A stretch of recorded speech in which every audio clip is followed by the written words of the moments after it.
these next couple of messages, I want to speak primarily to the married people. If you want your marriage to get stronger, the single most important thing you can do is remember that love is a choice. The worst thing you can do is assume that love is an uncontrollable emotion or something that you just fall into. We just fell in love. The problem with that, other than that it's not reality, is that you can just as easily fall out of love. As soon as the honeymoon is over and the new spouse smell wears off, you assume it's because you just fell out of love and it's time to quit and trade up. In that regard, Disney has ruined many marriages with that line, "and they lived happily ever after." Those of us with marriages that are going the distance know that's just not reality. It's not. There's plenty of happy, absolutely there is. But there's sometimes that just aren't. And there's a lot of hard work. That's reality. Couples with healthy marriages that are going the distance don't spend as much time talking about being in love as they do acting in a loving way. To help us understand that, one psychologist offers the triangular theory of love. He got his data by interviewing thousands of couples with one criteria: you had to be married to the same person for 50 years. That was it. Racial background, economic, social, religious, none of that mattered. If you were married to the same person for 50 years, he asked you one question: what does love look like? What does it mean to you?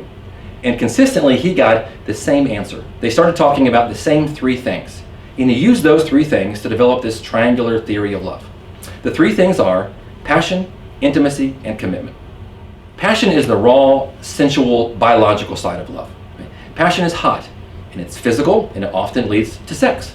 Passion is what gets relationships started in the first place. It's what draws us to someone. You didn't pick your spouse because you initially thought he was ugly. That's the role passion plays. It gets relationships started. Now, passion can be shallow and self-seeking if it's not linked with intimacy. Intimacy is about emotions. It's the warm side of love. If passion is hot, intimacy is warm, right? Because it produces friendship and companionship. And it allows you to get to know one person more than anybody else and allow that one person to get to know you more than anybody else. That's the companionship that comes from intimacy. Couples who don't have it struggle to communicate, and they feel like they're living as two strangers in the same house. Commitment is the grown-up, mature, deliberate side of love. It's the willful thinking side that says, no, I love you. Not because of how you always make me feel, but because I picked you. You're the person I'm going to do life with. That's what commitment says. I'm here regardless. Sure, I would like for maybe passion to be something different, but I'm here anyway. And yeah, I would like to know you better and be more intimate, but I'm here anyway. It will endure until the other sides of the triangle catch up to be what you want it to be. All relationships change because all people change. It just happens. And often when people say they fell out of love, it's because they don't have the passionate side of the triangle the way that they want it to be. But the good news is you have intimacy to say we can develop our friendship during this time.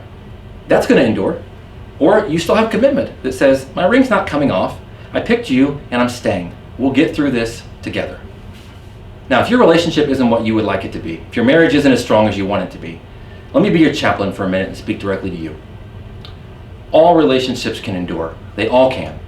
And your marriage can be a life-giving source for you and your spouse. But it's going to be hard work. It's always hard work. That hard work begins with remembering love is a choice. And that will help you in two ways. The first way is this. It will keep you from being so victimized by your emotions. Right? We know that sometimes our feelings lie to us, and they can't be trusted because they can talk us into doing things that are not in our own best interest. In a relationship, that means not acting in a loving way if we don't feel like it. Emotions say, if you don't feel like it, don't do it. Well, not only is that immature, it's just not realistic. The reality is, it is much easier to act your way into a feeling than it is to feel your way into an action. I say that again. It's always easier to act your way into a feeling than try to feel your way into an action. Motivation is a myth. It's one of those crutches we made up to use when we're not ready to do the work that we know we're supposed to do. I promise you, if you're willing to do the work and act before you feel, your emotions will catch up to your obedience. The second way that this helps us to remember that love is a choice is because it pairs up with something I have seen countless times.